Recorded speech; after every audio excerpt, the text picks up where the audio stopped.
बिस्मिल्लाहिर्रहमानिर्रहीम।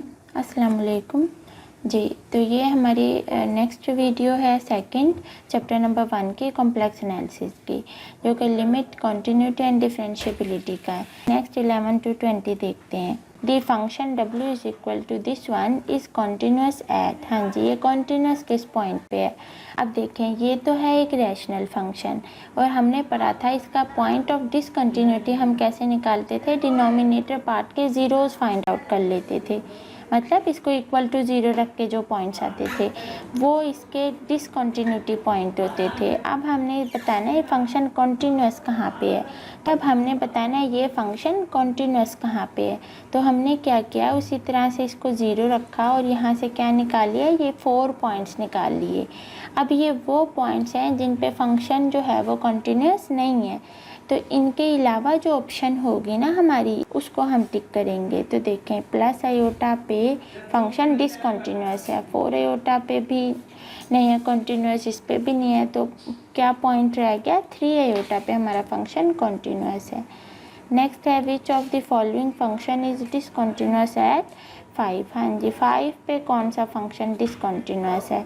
तो option A में देखें, w is equal to g plus 5 over g minus 5। Denominator को 0 के एक बार रखें तो जी इज इक्वल टू 5, मतलब इस 5 पॉइंट का ही उन्होंने पूछा था, तो इस 5 पे ये वाला फंक्शन क्या है, डिसकंटिन्यूस है। तो ये ए ऑप्शन ही करेक्ट है। बी में क्या है, ये एक पोलिनोमियल गिवन है और आपको पता है पोलिनोमियल जो फंक्शन होता है ना वो कॉन्टीन्यूस होता है होल कॉम्प्लेक्स प्लेन पे।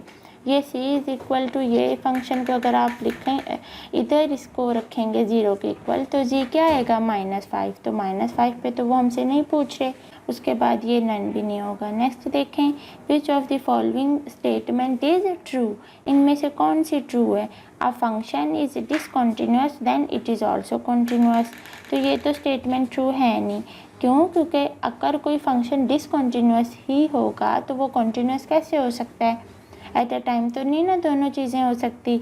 नेक्स्ट देखें, a function is uniformly continuous then it is also continuous, हाँ जी, ये ट्रू स्टेटमेंट है।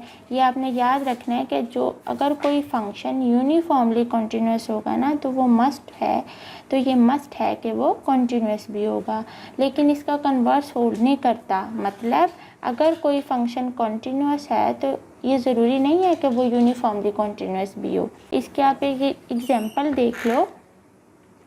लेट से हमने फंक्शन ले लिया 1/z और डोमेन इसके इंटरवल क्या लिया, 0 से 1, 0 भी नहीं इंक्लूड, 1 भी नहीं इंक्लूड।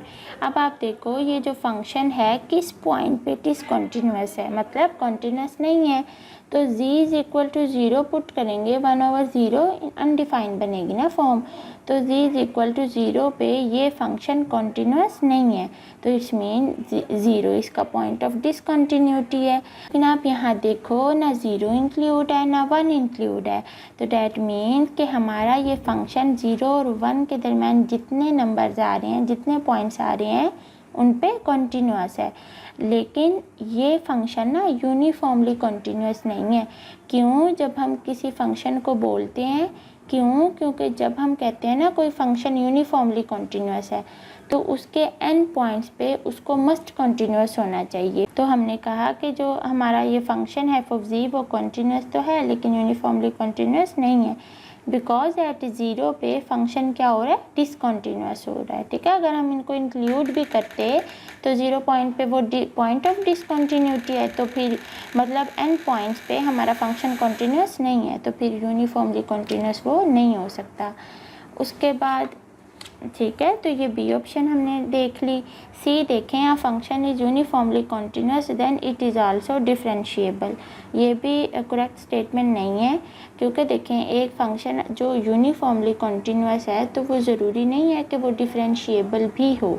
इसको भी हम देख लेते हैं, एक फंक्शन लेते हैं उसको यूनिफॉर्मली कॉन्टीन्यूअस प्रूव करते हैं, हाँ जी, लेकिन वो डिफरेंशिएबल नहीं होगा। f(z) ले लो, z कॉन्जुगेट। अब by definition of uniformly continuous हमने ये शो करना है कि f(z1 minus f(z) mod is less than epsilon for every pair of point z1 z2 belongs to df such that z1 minus z2 का mod less than क्या है, delta. अब इस डेफिनेशन के अकॉर्डिंग ये डेफिनेशन है यूनिफॉर्मली कॉन्टीन्यूटी की। अब इस डेफिनेशन के अकॉर्डिंग हमने इस फंक्शन को इसमें अप्लाई करना है ना, और ये प्रूफ करना है। तो क्या है F of g1 minus f of g2। F of g1 क्या है, g1 का कॉन्जुगेट माइनस g2 कॉन्जुगेट और होल मोड इक्वल टू, दोनों के ऊपर कॉन्जुगेट है तो वो होल आ जाएगा एक ही, इक्वल टू। अब कॉम्प्लेक्स एनालिसिस में ये भी रिजल्ट है कि फंक्शन का मॉड और उसके कॉन्जुगेट का मॉड आपस में इक्वल होते हैं। तो ये इसको हम इसके इक्वल लिख सकते हैं, और ये चीज़ क्या है, लेस देन डेल्टा है, और यहाँ पे डेल्टा को हम इक्वल टू ले लेते हैं एप्सिलॉन। अब आप यहाँ देखो हमारे पास ये चीज़ किससे लेस आई, डेल्टा से, और डेल्टा किसके इक्वल है, एप्सिलॉन। तो हमारे पास ये चीज़ लेस देन एप्सिलॉन आ गई। व्हेन एवर, ऐसा कब हुआ, जब हमने ये चीज़ लेस देन डेल्टा ली, तो वो बता दिया। तो ये तो मतलब सेटिस्फाई कर गई डेफिनेशन को, ठीक है। तो ये फंक्शन डेफिनेशन को सेटिस्फाई कर गया, तो हमारा ये फंक्शन यूनिफॉर्मली कॉन्टिन्यूस है होल डोमेन पे। अब आप यहाँ पे देखें, अभी ना इस फंक्शन को हमने यूनिफॉर्मली कॉन्टिन्यूस प्रूफ किया है। अब ये डिफरेंशिएबल भी है कि नहीं, इसको अब नेक्स्ट एमसीक्यूज़ में देखते हैं। हाँ जी, नेक्स्ट देखें, हमने यही शो करना है कि at which point the function w is equal to, यही फंक्शन ले लिया मैंने, इज़ डिफरेंशिएबल एट, कि ये किस पॉइंट पे डिफरेंशिएबल है। यूनिफॉर्मली कॉन्टिन्यूस हमने इसमें चेक कर लिया है। अब आप इसमें देखोगे कि ये फंक्शन डिफरेंशिएबल नहीं है, तो अगर होता तो वही ऑप्शन ना करेक्ट हो जाती। अब आप यहाँ देखो 0 है, 1 -1 या nowhere. At particular point पे अगर मैं इसकी डिफरेंशिएबिलिटी चेक करूँ तो उसका फॉर्मूला क्या है, limit z approaches to z not f of z minus f of z not over z minus z not. यहाँ पे वो पॉइंट लिखा जाता है जिस पॉइंट पे हम डिफरेंशिएबिलिटी चेक कर रहे हैं। तो यहाँ पे क्या है, z कॉन्जुगेट है ना, तो इसमें अप्लाई पुट कर दो फंक्शन की जगह पे, और यहाँ सारा तो ये दोनों के ऊपर है तो होल आ जाएगा, नीचे वाली चीज़ ऐसे ही। अब इतना करने के बाद ना हम क्या करते हैं, ये जो z माइनस z नॉट है ना, इसको पुट कर दो एज के इक्वल। एज के इक्वल जब पुट किया तो देखें, अगर z नोट को अप्रोच कर रहा है तो फिर एज किसको अप्रोच करेगा, 0 को। मैं फिर बता दूं, हमने पुट किया है एज को z माइनस z नॉट के इक्वल। तो अगर z नोट को अप्रोच कर रहा है तो z की जगह पे क्या आ जाएगा, z नोट, और z नोट और z नोट से कैंसिल होके एज किसको अप्रोच कर जाएगा, 0 को। तो अगर z नोट को अप्रोच कर रहा है तो एज 0 को, और हमने इस चीज़ को तो ले लिया है एज, तो फिर ये क्या बन जाएगा, limit z approaches to 0 z conjugate over z. अब इसकी दो पॉसिबिलिटीज़ हैं, देखें इसके दो आंसर्स आते हैं। एक उस सूरत में जब एज रियल होगा, रियल का कॉन्जुगेट तो इटसेल्फ होता है, अगर मैं 1 ले लूँ 1 का कॉन्जुगेट 1 होता है, और 1 1 से कैंसिल 1, और जब 1 पे लिमिट अप्लाई करेंगे तो वो 1 नहीं आएगा। तो ये तो उस सूरत में आया है 1 जब एज रियल है, और अगर एज इमेजिनरी होगा तो फिर जो कॉन्जुगेट टर्म का आंसर है वो क्या हो जाएगा, माइनस नेगेटिव ऑफ दिस 1 हो जाएगा। तो फिर कैंसिल होके क्या आंसर आया, -1। तो इसकी तो लिमिट जो है वो सेम है ही नहीं, मतलब लिमिट एग्जिस्ट कर ही नहीं रही। अगर सेम आती ना फिर हम कहते कि ये फंक्शन डिफरेंशिएबल है। अब जो लिमिट है ना वो एक्चुअली डेरिवेटिव है जो कि एग्जिस्ट नहीं कर रहा, तो फिर ये वाला फंक्शन डिफरेंशिएबल नहीं होगा किसी भी पॉइंट पे, ठीक है, 0 पे भी नहीं, 1 पे भी, -1 पे भी। तो कहाँ पे होगा फिर डिफरेंशिएबल, नोवेयर, कहीं भी नहीं।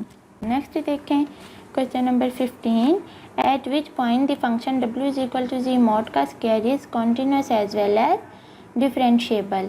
तो ये वो कह रहे हैं किस पॉइंट पे ये जो फंक्शन है वो कॉन्टिन्यूस भी होगा और साथ साथ डिफरेंशिएबल भी। अब आपको याद होगा ये फंक्शन को हमने देखा था कि ये कॉन्टिन्यूस तो है होल कॉम्प्लेक्स प्लेन पे, बस हमने अब ये और देखना है कि क्या ये डिफरेंशिएबल भी है। तो यहाँ देखो बाय डेफिनेशन अगर किसी पॉइंट पे हम फंक्शन का डेरिवेटिव कैसे निकालते हैं, ये फॉर्मूला होता है। अब यहाँ पे है जी मॉड का square. In complex analysis complex number की प्रॉपर्टी है कि जी इंटू जी कॉन्जुगेट के इक्वल होती है ये चीज़। अब इधर पुट कर दो, फंक्शन क्या है जी मॉड, हमने इसके इक्वल लिया है तो इधर फंक्शन की जगह पे क्या आएगा, जी इंटू जी कॉन्जुगेट माइनस इधर वही चीज़ नॉट में आ जाएगी। जी कॉन्जुगेट और जी नॉट को क्या कर दो, ऐड भी कर दो, सब्ट्रैक्ट भी कर दो। इधर नेक्स्ट स्टेप में ये सब्ट्रैक्ट किया और ये ऐड किया और माइनस ये चीज़। अब इन दोनों में से क्या चीज़ कॉमन है, जी कॉन्जुगेट, वो कॉमन लिया जो चीज़ बची, प्लस इधर से जी नॉट कॉमन है वो कॉमन लिया बाकी चीज़। अब ना दोनों को डिवाइड कर दो अलग-अलग, तो इससे तो ये कैंसिल हो जाएगा, तो जी कॉन्जुगेट बचा, प्लस इससे ये डिवाइड होके ये आ गया। इधर ना ये जी नॉट भी है, ठीक है। ये अब इसमें भी पुट कर दो जी माइनस जी नॉट को किसके इक्वल, एज के इक्वल। तो अगर जी नॉट को अप्रोच कर रहा है तो एज किसको अप्रोच करेगा, यहाँ भी 0 को अप्रोच करेगा। ये मैंने बताया कैसे, तो सारा लिमिट नहीं बन के और ये चीज़ बन गई। अब फंक्शन का पॉइंट पे डेरिवेटिव क्या आया, इस पे लिमिट अप्लाई करो, जी कॉन्जुगेट ही रहेगा प्लस, और ये जी नॉट आ जाएगा कब, जब एज को हम रियल लेंगे, तो वो कॉन्जुगेट रियल का इटसेल्फ ही होता है, तो 1 1 से कैंसिल, तो यहाँ आ गया। इसी तरह नेक्स्ट देखें, जब एज इमेजिनरी लेंगे तो यहाँ माइनस हो जाएगा ना, इमेजिनरी पार्ट का साइन चेंज होता है जब कॉन्जुगेट लेते हैं, तो जी नॉट के साथ क्या आएगा, माइनस जी नॉट आएगा। तो आप देख रहे हो इधर भी डिफरेंट लिमिट्स आई हैं एक दूसरे की, तो मतलब ये फंक्शन भी फिर कहीं भी डिफरेंशिएबल नहीं है। अब जो लास्ट क्वेश्चन था इसमें तो कोई पॉसिबिलिटी बन ही नहीं रही थी, एक 1 आ रहा था एक -1 आ रहा था कि हम इसको डिफरेंशिएबल बनाएं, लेकिन इसमें आप देखो कि एक पॉसिबिलिटी है, अगर हम इस जी नोट को 0 ले लें, ठीक है, इसको पुट कर दें 0 के इक्वल, तो ये चीज़ भी 0 ये भी 0, फिर क्या आ जाएंगी, दोनों लिमिट्स इक्वल आ जाएंगी। तो सिर्फ एक 0 ऐसा पॉइंट है जिस पे हमारा फंक्शन का डेरिवेटिव एग्जिस्ट कर रहा है, मतलब लिमिट एग्जिस्ट सिर्फ कहाँ पे कर रही है, जी नॉट इक्वल टू 0 पे। 0 हमारे पास ऐसा पॉइंट है जिस पे फंक्शन डिफरेंशिएबल हो रहा है हमारा। नेक्स्ट है question number 16, if g is a complex number then which of the following is differentiable at any point ji not. अगर जी कोई कॉम्प्लेक्स नंबर ले लें तो इनमें से कौन सा फंक्शन ऐसा है जो किसी भी पॉइंट जी नॉट पे क्या है, डिफरेंशिएबल है। तो इसको चेक कर लेते हैं। देखें ऑप्शन ए में क्या है, रियल ऑफ जी, तो जी हम लेते हैं x प्लस एयोटा वाई। अब इसमें रियल पार्ट क्या है, x है, तो फंक्शन हमने ले लिया रियल ऑफ जी। अब एफ ऑफ जी आपके पास क्या किसके इक्वल होता है, u प्लस एयोटा वी के। यहाँ पे हमने क्या लेना था, रियल ऑफ जी। अब कंपेयर कर दो रियल पार्ट और इमेजिनरी पार्ट, तो u इक्वल टू एक्स और v इक्वल टू 0 है यहाँ पे। अब ना अगर किसी पॉइंट पे देखते हैं कि कौन सा फंक्शन डिफरेंशिएबल है, तो हम ये देख लेते हैं ऑप्शंस में कि कौन सी ऑप्शन सी आर इक्वेशंस को सेटिस्फाई कर रही है। जो सी आर इक्वेशंस को सेटिस्फाई करे तो वो फंक्शन डिफरेंशिएबल होता है। तो इसमें भी ऐसा ही करते हैं, by C R equation u x equal to v y आना चाहिए और u y equal to minus v x. u का लेना है with respect to x derivative जो कि 1 आया, विद रिस्पेक्ट टू y लिया तो 0। सिमिलरली v का with respect to x y लिया तो वो 0 0 आया। तो यहाँ पे देखो ये होती है ना सी आर इक्वेशन, तो u x is not equal to v y, ये u x और ये वी वाई 0 तो 1 तो नहीं है इक्वल 0 के, तो सी आर इक्वेशन होल्ड नहीं की, तो फंक्शन जो है डिफरेंशिएबल भी नहीं है किसी पॉइंट पे। उसके बाद बी में क्या लेना है, इमेजिनरी ऑफ जी, तो सिमिलरली इसको किया, इमेजिनरी पार्ट ले लिया, इस दफ़ा u 0 गया वी वाई। तो जब इसको भी किया तो फिर सेटिस्फाई नहीं हुई सी आर इक्वेशन, तो हमारे पास फंक्शन ये भी डिफरेंशिएबल नहीं है किसी पॉइंट पे। सी ऑप्शन क्या है, आर्ग्यूमेंट ऑफ जी। इसमें आर्ग्यूमेंट आपको पता है tan inverse y by x होता है, फंक्शन आपका u प्लस एयोटा v के इक्वल। अब यहाँ से u के इक्वल ये चीज़ आ जाएगी और v यहाँ से भी 0। सी आर इक्वेशंस चेक करने के लिए यू एक्स निकाल लिया जो कि ये आया, फिर यू वाई निकाल लिया ये आया। सिमिलरली यहाँ से भी 0 था तो वी एक्स वी वाई दोनों के दोनों क्या हो गए 0, तो यहाँ भी सेटिस्फाई नहीं की सी आर इक्वेशंस। तो अब देखो मसला क्या आ रहा है, हमने इस जैसा बनाना है ना, यू एक्स को इक्वल टू करना है वी वाई और वी वाई है 0। अब ये यू एक्स उस सूरत में 0 हो सकता है जब इस वाई को 0 लें, जब इस y को 0 लें then u x equal to 0 हो सकता है। और यही मसला यहाँ आ रहा है, यू वाई भी इक्वल नहीं है वी एक्स के जो कि 0 है, और यू वाई का भी 0 हो सकता है जब ये x की टर्म 0 हो, देन यू वाई 0 हो सकता है। तो देखें ये कंडीशन तब होल्ड कर सकती है जब हम x को भी और y को भी एट अ टाइम 0 लें, लेकिन देखें हम ऐसा नहीं कर सकते। अगर हमने ऐसा किया तो ये तो डिफाइन ही नहीं रहेंगे ये दोनों फंक्शन। कैसे, y भी 0 ले लिया और x भी, तो ये तो 0 बाई 0 फॉर्म बन जाएगी, डिफाइन ही नहीं रहेंगे फंक्शन। तो इनमें से कोई भी ऑप्शन ले लो, पॉइंट z0 पे फंक्शन डिफरेंशिएबल नहीं है किसी पॉइंट पे भी। नेक्स्ट देखें 17, limit z tends to 0, z conjugate over z equal to. तो ये बेसिकली ना z कॉन्जुगेट का इस पॉइंट 0 पे डेरिवेटिव गिवन है। कैसे वो देख भी लेते हैं। देखें, अगर मैं कहूँ ये पॉइंट 0 है ना, तो अगर इस पॉइंट पे फंक्शन का डेरिवेटिव लूँ मैं, तो यही फॉर्मूला होता है, यहाँ वो पॉइंट लिखा जाता है जिस पॉइंट पे हम डेरिवेटिव फाइंड आउट कर रहे हैं। z0 लिखा जाता है ना, तो यहाँ z0 क्या है 0। तो जब यहाँ पुट किया, सॉल्व किया इसको, f ऑफ 0 क्या है 0 आ जाएगा, नीचे भी 0। तो फाइनली क्या लिमिट बनी, z approaches to 0 z conjugate over z, मतलब यही चीज़ बनी जो है ना z कॉन्जुगेट का किस पॉइंट पे 0 पॉइंट पे डेरिवेटिव गिवन है। तो जो लिमिट है ना इसकी एग्जिस्ट कर ही नहीं रही। एक तो ये तरीका है, इसकी लिमिट एग्जिस्ट कर ही नहीं रही है। अगर ऐसे समझ नहीं आया तो फिर अब हम इसको पाथ कंसीडर करके देख लेते हैं।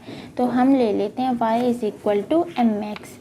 जब y इक्वल टू mx लिया तो ये लिमिट है ना, हमारा फंक्शन ये है, क्वेश्चन ये है। तो इक्वल टू z किसके इक्वल होता है, x प्लस होता y के कॉन्जुगेट का, ये जब सारा सब्स्टिट्यूट किया। अब इसमें अगर z अप्रोच कर रहा है 0 को, तो यहाँ x और y दो है ना, तो दोनों के दोनों 0 को अप्रोच करेंगे। तो यहाँ y क्या ले लिया mx, तो इसमें पुट कर दें। जब पुट किया तो x कॉमन लिया, x दोनों ऊपर नीचे से कैंसिल होकर ये चीज़ बच गई। और ये हमारे पास इसमें कोई x है ही नहीं, तो लिमिट अप्लाई भी कर देंगे तो भी यही चीज़ आएगी। और ये फंक्शन अब किसके इक्वल होगा, ये तो m का फंक्शन बना, इसकी लिमिट एग्जिस्ट कर ही नहीं सकती। क्यों, क्योंकि यहाँ पे m बेसिकली हमारे पास एक स्लोप है। अगर हम डिफरेंट वैल्यूज़ पुट करेंगे m की, तो ये डिफरेंट आंसर्स देते जाएंगे, तो मतलब इसकी लिमिट कभी एग्जिस्ट नहीं कर सकती।